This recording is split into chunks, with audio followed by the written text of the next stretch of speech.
Por favor, abra sua Bíblia no Evangelho de Mateus, no capítulo 11. Evangelho de Mateus, no capítulo 11, dos versos 28 a 30. Esse texto, irmãos, alguém do Conexão, por favor.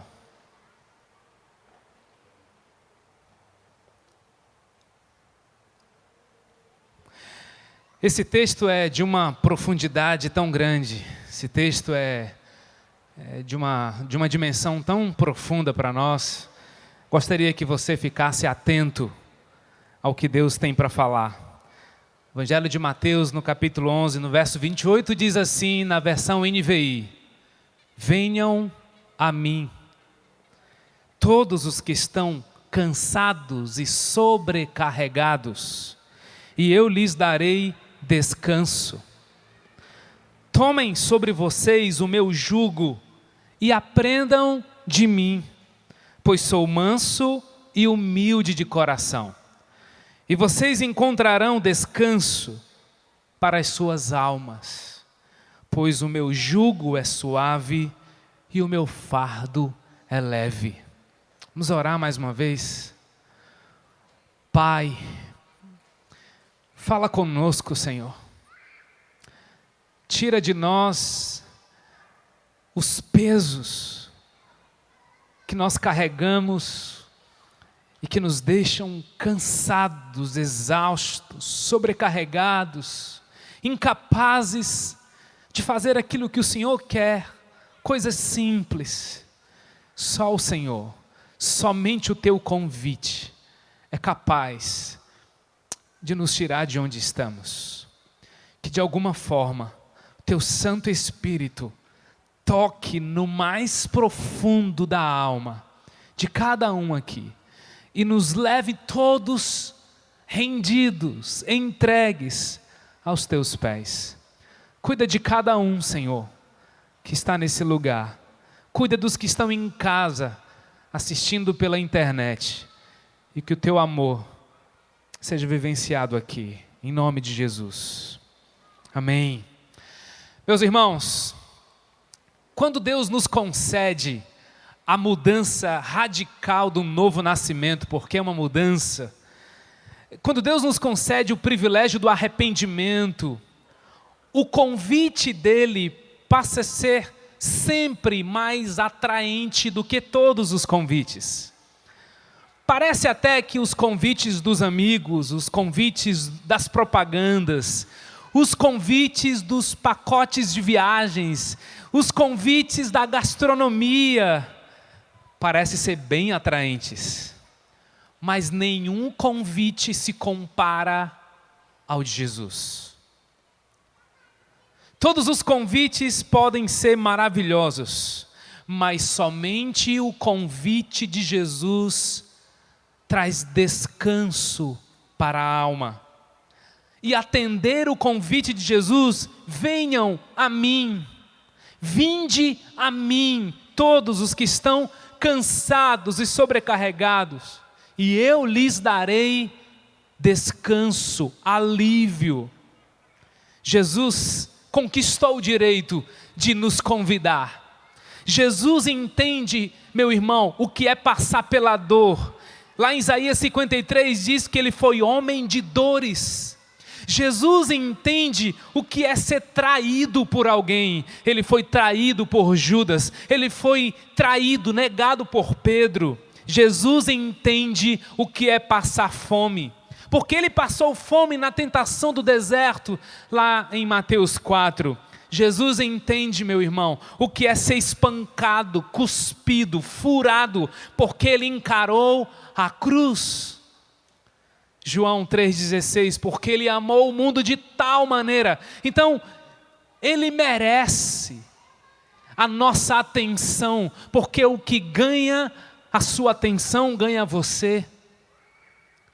Ele ganhou a atenção, a nossa atenção, porque ele sabe o que é ser um homem de dores. Somente o convite de Jesus pode saciar a nossa sede. Por isso que no Evangelho de João, capítulo 7, verso 37, Jesus disse em alta voz: se alguém tem sede, venha a mim. É um convite para ser amigo dele, para beber dele. Somente o convite de Jesus, irmãos, pode matar a nossa fome. Jesus declarou: eu sou o pão da vida, e aquele que vem a mim nunca mais terá fome. Que tremendo! Jesus está nos fazendo um convite. Ele não está nos dando uma ordem, Ele não está dizendo vá, Ele está dizendo vinde. Não é por obrigação, é um convite amoroso. Convite a quem? A todos. E isso é extraordinário, meu irmão. Porque Jesus não olha para nós com discriminação. Ele ganhou o direito de ser seguido. Ele disse: vinde, porque Ele tem autoridade de dizer: venham todos a mim. Mas tem uma condição para irmos até Jesus. E talvez essa seja uma das razões porque você não entende porque o seu marido ainda não foi a Jesus, porque o seu filho ainda não se entregou a Jesus, porque o seu vizinho é tão resistente a Jesus, porque para ir até Jesus você precisa estar cansado, você precisa estar sobrecarregado. Mas nós vivemos numa geração autossuficiente. Uma geração ativista, uma geração onde o dinheiro compra, tudo compra. Nós vivemos uma geração de pessoas cansadas e sobrecarregadas, e isso é um fato, irmão.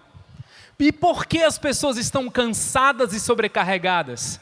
Porque estão submetidas aos excessos em várias áreas da vida, excesso na alimentação, excesso de trabalho, excesso de preocupação. Aliás, essa é uma das minhas lutas. Excesso de cuidado, excesso que me leva ao perfeccionismo, excesso que só traz destruição. E o que é que o excesso faz na nossa vida? Gera estresse. E o que é o estresse? Um conjunto de reações que causam distúrbios em nosso equilíbrio, no equilíbrio do nosso organismo. E traz danos terríveis. O que é que o excesso faz, gente? Ele gera ansiedade.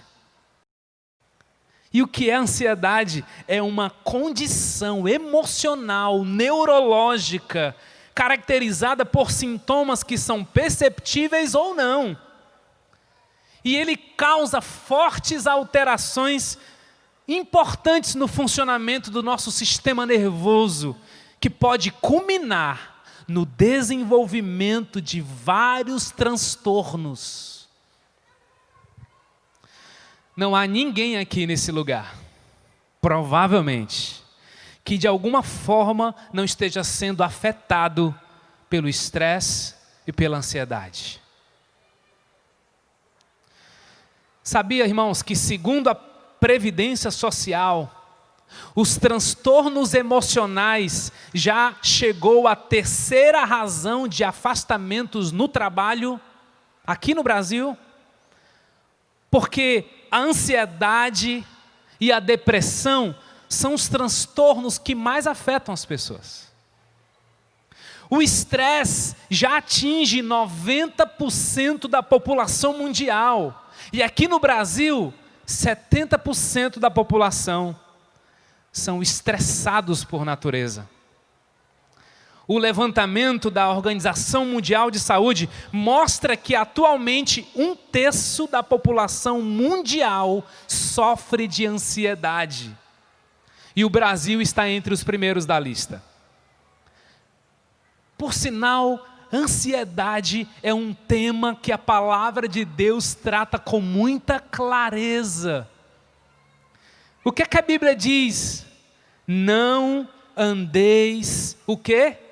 ansiosos por coisa alguma. Mas é um texto muito pesado, né, irmão? Porque se a Bíblia dissesse, não andeis ansiosos por tudo, isso significa que alguma outra coisa você poderia estar ansioso. Mas a Bíblia diz, não andem ansiosos por coisa alguma. Não escapa ninguém. Não vale a pena andar ansioso. Por quê? Porque ela atrai outras complicações, tais como fobias, alguns tipos de transtorno, o pânico, o transtorno obsessivo compulsivo, o estresse pós-traumático. Meus irmãos, a OMS fez um alerta dizendo que em 2030, está pertinho, não está? A depressão e o estresse serão a principal causa de óbito.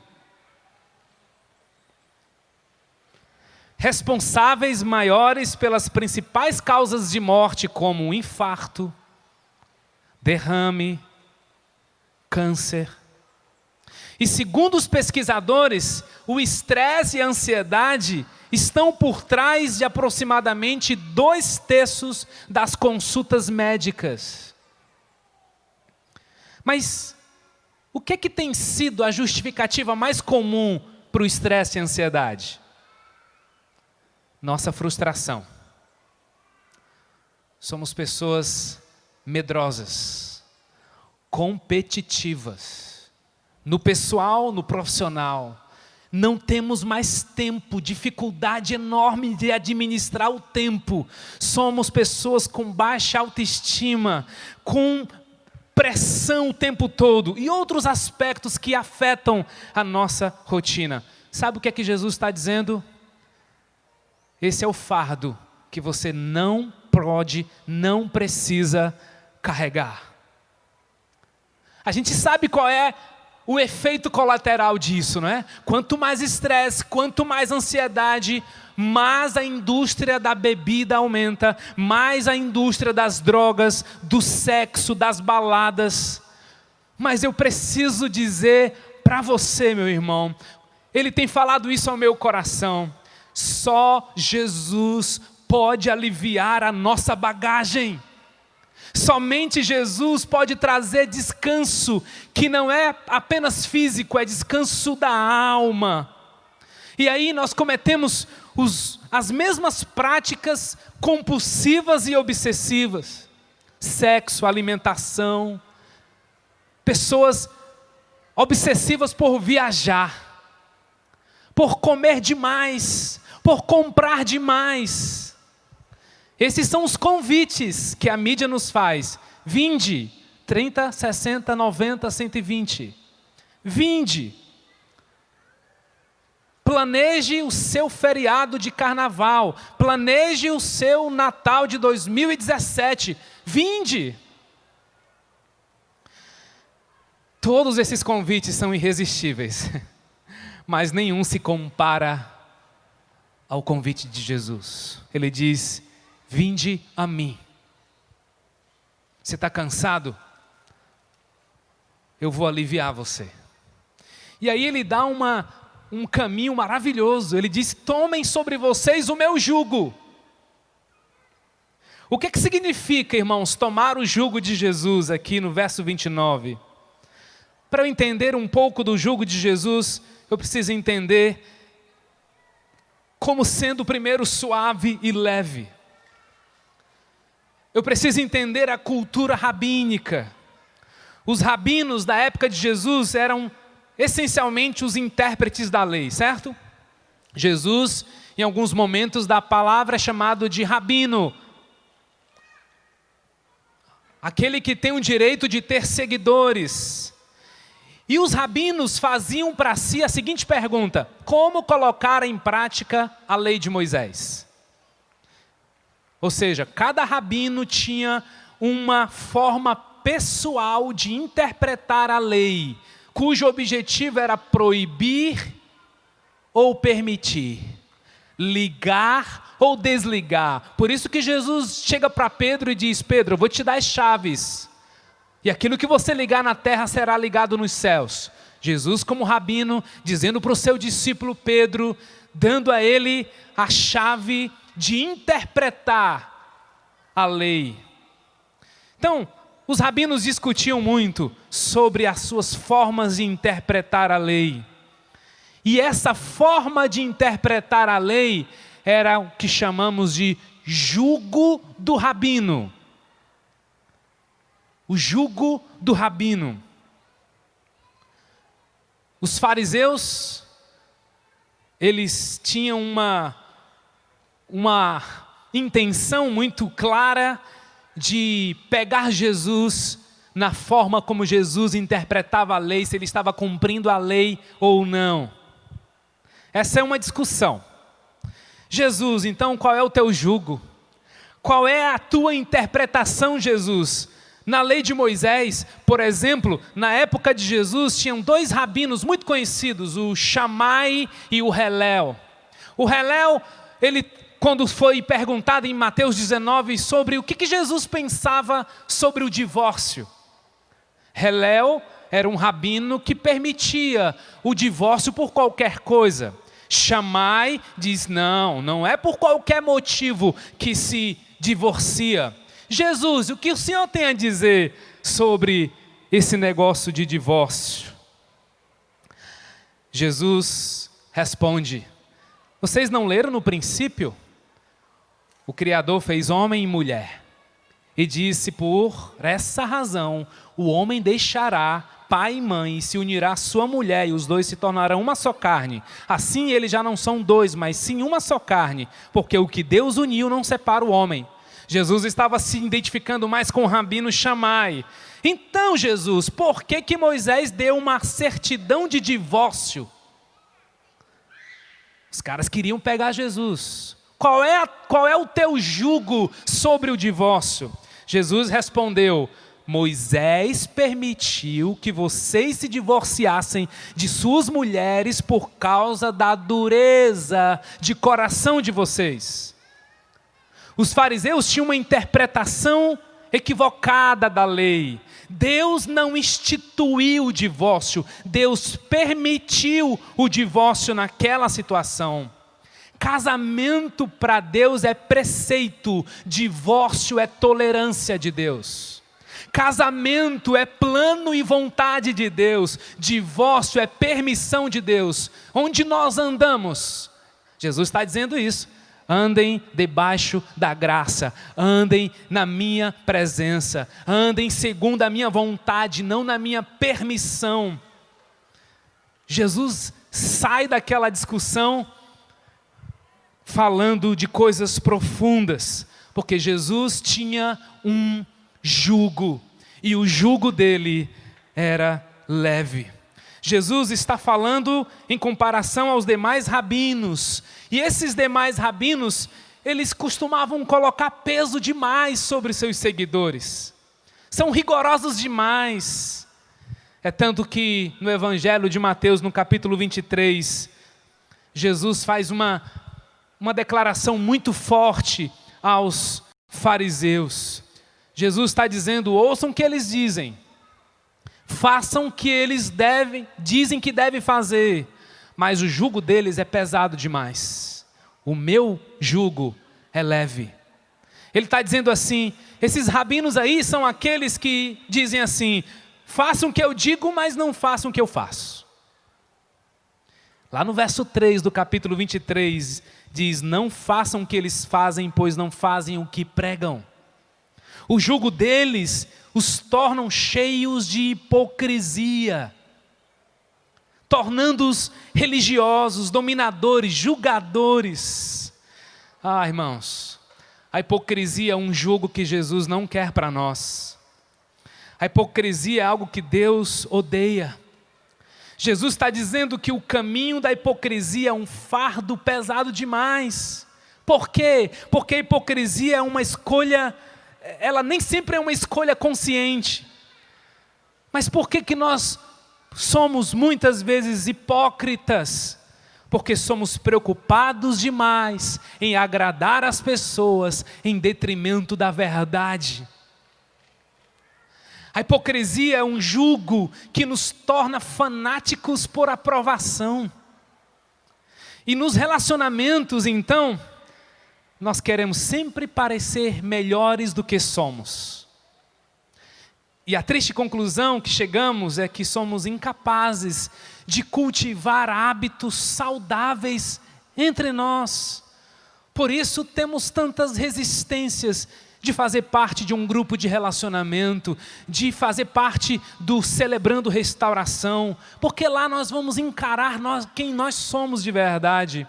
Jesus está dizendo, larga a mão disso, larga a mão da mentira, larga a mão disso, de se parecer uma coisa que você não é, se veste de uma característica que eu quero que você viva, aprendam de mim.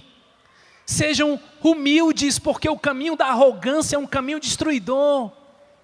Você não parou ainda para pensar, Orlando, que quando você briga com sua mulher, quando você discute com sua mulher em defesa dos seus direitos, tudo termina mal? Aprenda de mim, porque eu sou manso. Eu sou humilde, esse é o caminho que eu tenho para você. O meu caminho é o caminho da humildade, é o caminho da servitude, é o caminho de virar a face, é o caminho de dizer, vamos andar mais uma milha, vamos andar, vamos perdoar. Quantas vezes? O que está escrito na lei? Perdoa quantas vezes? Jesus está dizendo, perdoa 70 vezes 7. Porque quem caminha comigo não quantifica. Ele ama, Ele perdoa. Religiosos é que gostam de quantificar, de comparar, de barganhar. Não pegue esse jugo, ele é pesado demais. Quantos de nós já fizemos provas de Deus, dizendo, se o Senhor, eu farei, se o Senhor, eu darei, fazendo barganha com Deus. Deus está dizendo, não, isso é um fardo que não vale a pena. Ser fiel no pouco, que eu vou te colocar no muito. Não anda ansioso pelo muito, eu vou cuidar de você. Aliás, apresente seus pedidos, apresente suas angústias a mim, e eu lhe darei a paz que você precisa, a paz que excede todo entendimento, a paz que vai guardar o teu coração em Cristo Jesus. Esse é o meu jugo, ele é suave, ele é leve. O que Jesus nos oferece, irmãos? Um convite. Aprendam de mim. Olha só, vinde a mim. Aprendam de mim. Para você ir até Jesus, você precisa admitir que está cansado. Cansado da hipocrisia, cansado de se parecer alguém que você não é. Cansado de permanecer na negação. Seu filho, sua mulher, seus companheiros de trabalho, tudo diz a mesma coisa de você, e você diz, não sou isso não. Se abre, meu irmão, se rende, meu irmão, porque a igreja de Jesus é um reino de amor, é um reino de perdão, é um reino de reconciliação. Se renda. Mas talvez precisemos ainda passar por mais provações para nos rendermos, porque somos fortes demais. Fazemos com muita força, com muita dedicação, trabalhador, guerreiro. Está na hora de você dizer, eu preciso de ajuda. Está na hora de parar de esconder o pecado escondido que você não contou para ninguém, nem para sua mulher, nem para o seu filho, nem para o seu patrão. Está na hora de rasgar o coração, porque nele nós encontramos perdão, encontramos graça. O jugo dele é suave. Ele diz, vinde a mim. Sabe por que Deus está dizendo isso? Porque ele é uma pessoa, irmãos. Deus é uma pessoa que estava em Jesus de Nazaré. O Deus encarnado é uma pessoa que sente. Jesus é uma pessoa que pensa. Jesus é alguém com quem a gente tem relacionamento com Ele. Nós entregamos a nossa vida a Ele como Senhor e Salvador, porque Ele é uma pessoa. Ele não é uma força. Jesus não é uma energia, Ele é uma pessoa que ama. Ele é uma pessoa que sente. Ele não é poder, Ele é poderoso. Eu não quero me relacionar com um Deus da provisão. Eu quero me relacionar com um Deus provedor antes da provisão, entende? É por isso que em João 4, a palavra de Deus diz que Deus está em busca de verdadeiros adoradores, entende? Ele não está em busca de verdadeira adoração, porque verdadeira adoração Ele já tem nos céus. Os anjos cantam diuturnamente que Ele é santo, santo, santo. A nossa adoração é imperfeita. O que Ele está atrás? De adoradores. Vinde a mim, sejam meus adoradores. E uma pergunta crucial para mim e para você nessa manhã. Eu me relaciono com Jesus mesmo? Você se relacionou com Jesus nessa semana que passou? Se sim, qual foi a última vez que você ouviu Jesus falar com você? Uma coisa nítida, você estava indo nessa direção e Deus falou com você, você mudou de direção. Quando foi a última vez que você ouviu a voz de Deus? E o que é que Ele falou? O que Jesus está me dizendo, entende? Porque as duas perguntas do nosso mapa, ou seja, o nosso método de discipulado, meditar, abrir, planejar e avaliar, sabe por que ela é tão tremenda? Porque ela faz uma pergunta para mim. O que Deus está me dizendo? Qual foi a última vez, meu irmão, que eu estava com medo? Daí eu ouvi Jesus dizendo assim: Orlando, lança sobre mim os teus medos, porque o meu verdadeiro amor lança fora todo medo. E na mesma hora eu tive coragem e disse: vou seguir. Porque Jesus é uma pessoa, Ele está dizendo: aprendam de mim, se relacione comigo. Quando foi a última vez que você esteve angustiado? Aí você ouviu Jesus falar com você, dizendo: Deus é o meu refúgio e fortaleza, socorro bem presente na tribulação. Salmo 46. E você diz assim: Deus é meu refúgio, vou seguir adiante. Ou será que estamos tão indiferentes, tão frios, que não conseguimos ouvir a voz de Deus? Como a Kátia e o César ouviram a voz de Deus ao irem naquele interior, percebem?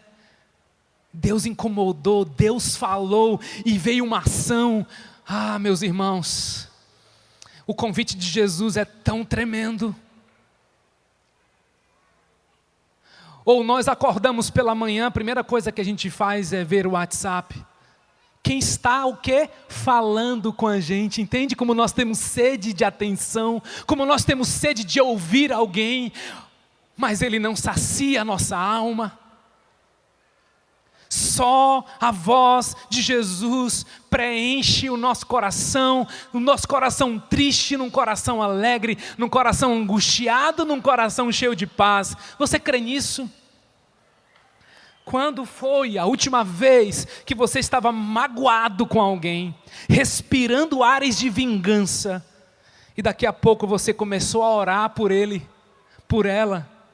Porque Jesus diz que a gente tem que amar e orar por aqueles que nos perseguem. Daqui a pouco Jesus estava colocando no teu coração um amor por aquela pessoa, uma compaixão, e você disse: puxa vida, eu estava com raiva dessa pessoa, mas eu já estou orando por ele, não estou sentindo mais nada por ele, porque você ouviu a voz de Deus.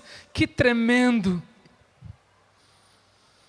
Qual foi a última vez que eu fiz algo por Jesus, ou deixei de fazer algo por Jesus?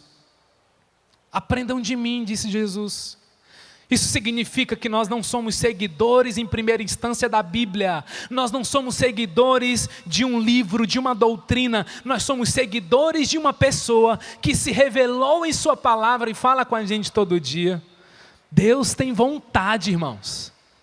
Deus tem sentimento. Ele é uma pessoa. Ele quer que a gente se relacione com Ele. É mais do que informação, é formação. Gálatas 4,19, meus filhos, novamente estou sofrendo dores de parto por sua causa, até que Cristo seja informado em vós, é isso? Não, até que Cristo seja formado em vós.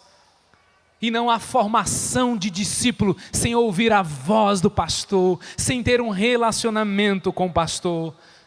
Irmãos, essa coisa é tão empolgante para mim. Qual foi a última vez que você desligou o telefone e disse assim: Jesus ligou para mim? Rapaz, essa pessoa falou isso, trouxe uma mensagem para o meu coração. Era Jesus falando para mim, era a boca de Deus, porque estamos tão atentos à voz dEle. Por isso que João diz lá em 1 João capítulo 1, nós vimos, nós ouvimos, nós apalpamos o que ele está dizendo, que o Deus que habita em alto e sublime trono, esse Deus que ninguém jamais viu, Deus se fez acessível aos sentidos físicos daquele homem, Jesus. João, aliás, teve um relacionamento com Deus na pessoa de Jesus. E por fim, aprendam de mim porque sou manso e humilde. Amados, ser manso, na palavra de Deus, não é ser alguém bobinho, alguém quietinho, manso, alguém pacato. Não é esse sentido que a palavra de Deus está dizendo. Sabe qual é o sentido do ser manso aqui? É você ser tão seguro na sua identidade em Jesus, que eu não preciso me defender. Eu não preciso defender os meus direitos. Ser manso tem a ver com entrega dos direitos. Porque toda vida que eu revido, que eu reajo, na grande maioria das vezes, vem respirando ares de ira, de rispidez, de soberba. Deus está dizendo, entrega os teus direitos. Entrega os teus direitos, porque eu sou por você, meu irmão. Você é meu filho. Eu cuido de você.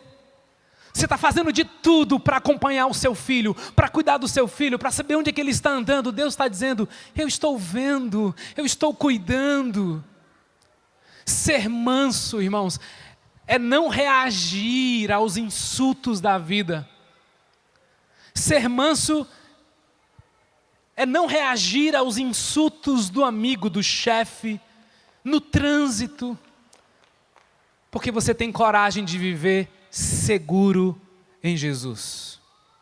Eu estou tão seguro que eu não preciso exercer minha força e minha defesa. Meus irmãos, por muito tempo,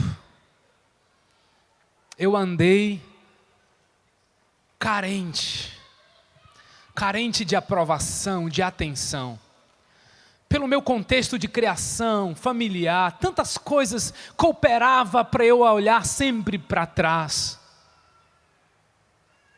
Mas nesses últimos dias, Deus tem renovado quem eu sou em Jesus. Estava andando muito olhando para trás, e sempre olhando para frente, mas nunca vivendo hoje. Limpo só por hoje, amado só por hoje, isso faz tanto sentido na minha vida, porque hoje eu não precisei consumir aprovação, não precisei consumir pornografia, eu não precisei, porque o Senhor me basta, só por hoje, irmãos. Eu não quero contar as minhas vitórias do passado, e nem quero andar ansioso pelo amanhã. Hoje eu quero ser santo, hoje eu quero aprender de Jesus, hoje eu quero ouvir a voz de Jesus. Ser manso, ser manso.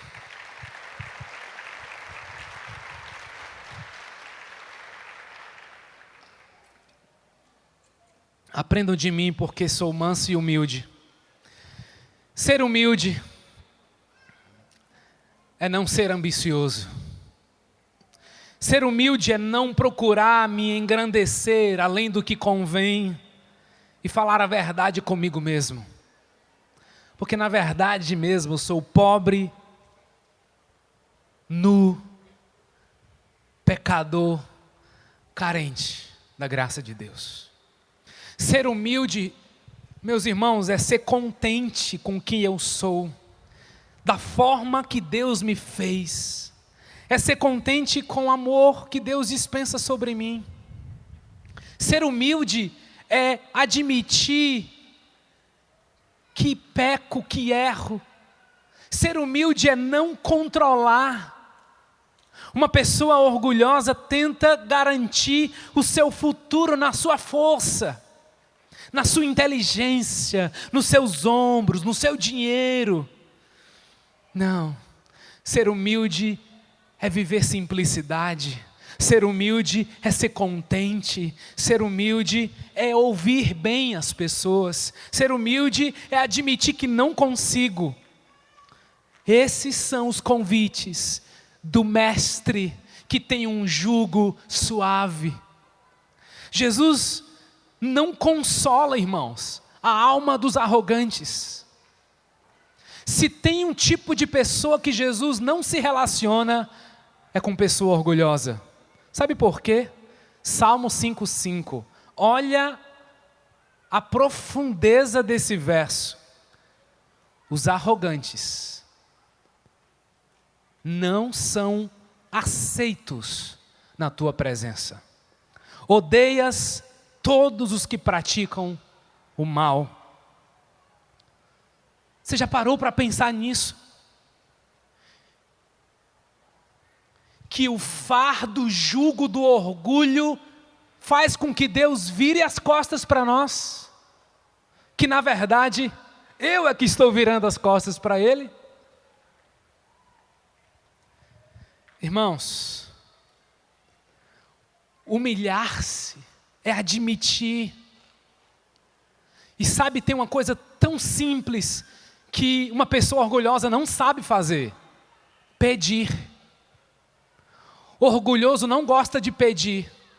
Ele não pede em oração, por isso ele não ora, porque ele diz que Deus está ocupado demais e Deus tem coisas mais importantes para resolver do que os problemas dele. O orgulhoso não pede perdão, porque pedir perdão é sinal de fraqueza. Mentiras humanas do inimigo de Deus. Pedir perdão nos libera e nos torna livres. Esse é o fardo de Jesus. É leve. É por isso, amados, que tanta gente tem dificuldade de fazer parte de um GR. E quem me conhece sabe que eu sou um fascinado por grupos, eu sou um apaixonado por pessoas, eu tenho um grupo na minha casa, eu já tive o privilégio de multiplicar alguns grupos juntamente com minha esposa. GR não é lugar de gente orgulhosa, porque quando o orgulhoso chega lá, ele quer mudar tudo, ele se indigna com tudo, ele começa a acusar todos. Ninguém ama, esse grupo ninguém perdoa, esse grupo ninguém se importa. Puxa, é mesmo, irmãos. Uma das primeiras frases que eu digo em toda a reunião do meu GR, eu digo assim: meu irmão, a primeira coisa que eu quero dizer é que o problema do meu casamento sou eu. Porque é muito comum o marido querer levar a esposa para o GR para consertar a esposa. E a mulher levar o marido para consertar o marido. E a mãe levar o filho para consertar o filho, mas nunca é para ele. Eu sempre digo que se eu fosse o homem perfeito, que é pouco provável que eu serei, o meu casamento estaria muito melhor. Porque é natural, é ela, foi a mulher que me deste. Esse reino de acusações não combina num grupo de relacionamento. Esse GR ninguém ama. É mesmo, irmão, a gente tem dificuldade de amar, inclusive você.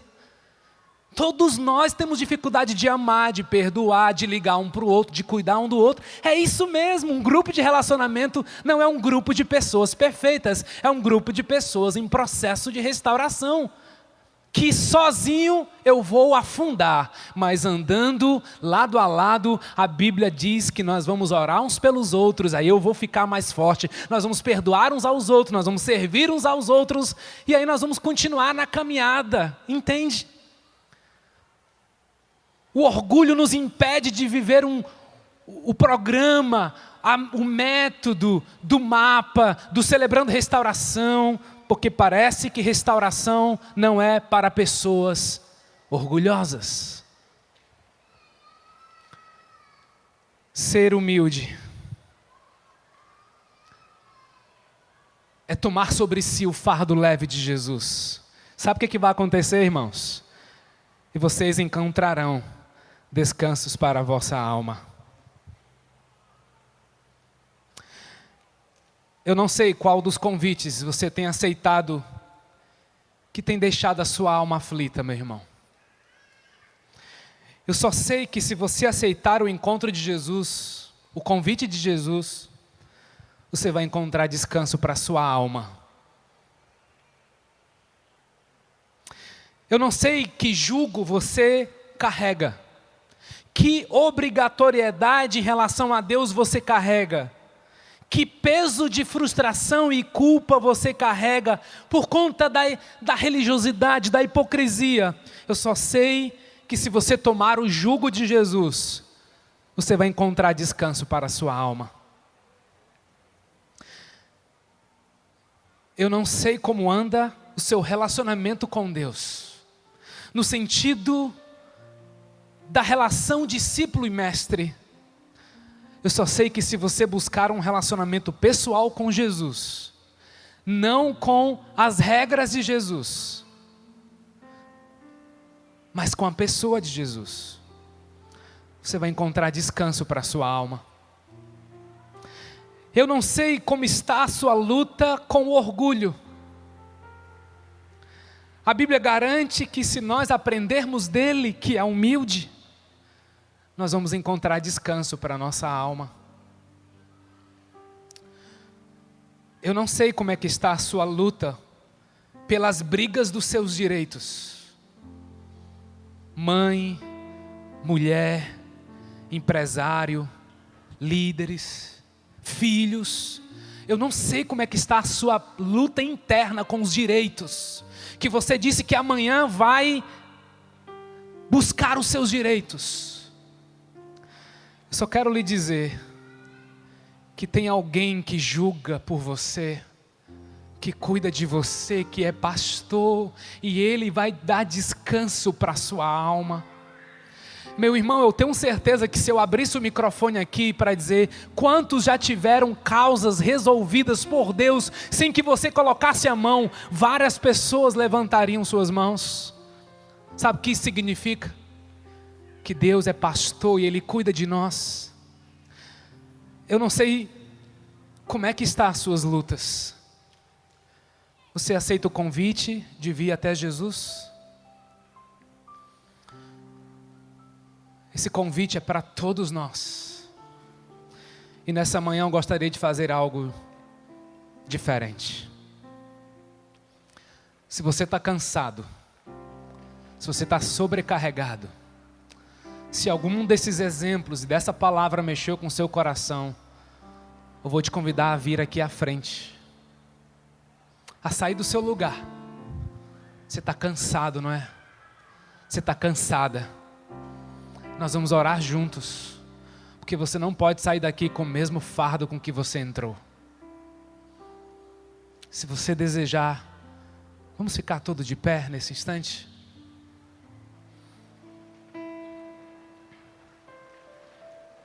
Feche seus olhos. Quero convidar você que está cansado de carregar o seu filho rebelde a vir aqui na frente para colocar esse fardo na presença de Jesus. Você não está sozinho. Você está cansado e frustrado com o seu casamento, ou com o seu trabalho, ou com você mesmo. Se você quiser, eu vou te convidar a vir aqui à frente, para juntos orarmos, porque a primeira condição para nós termos o descanso de Deus é reconhecer que estamos cansados e sobrecarregados. E se hoje ouvirdes a sua voz, não endureça o seu coração. Quem está te chamando é Jesus.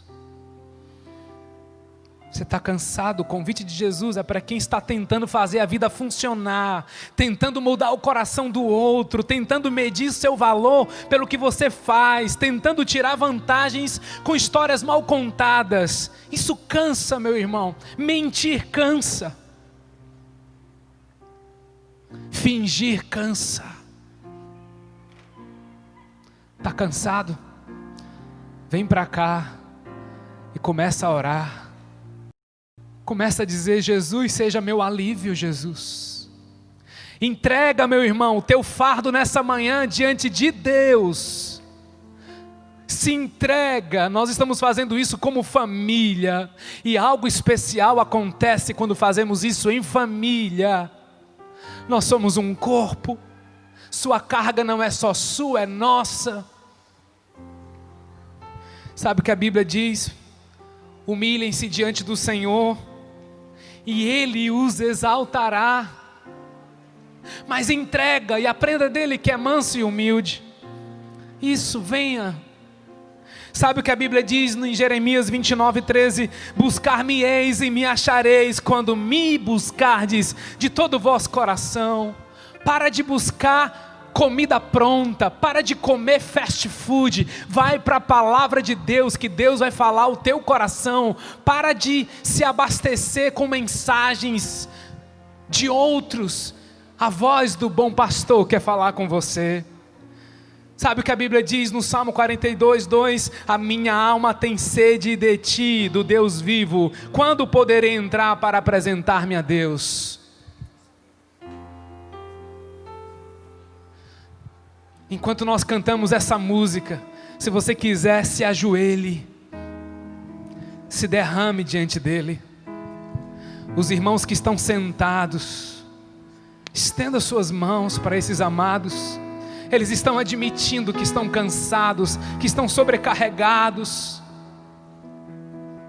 Ore para que Deus faça as lágrimas derramarem, porque tem gente aqui resistindo chorar há muito tempo por causa do orgulho.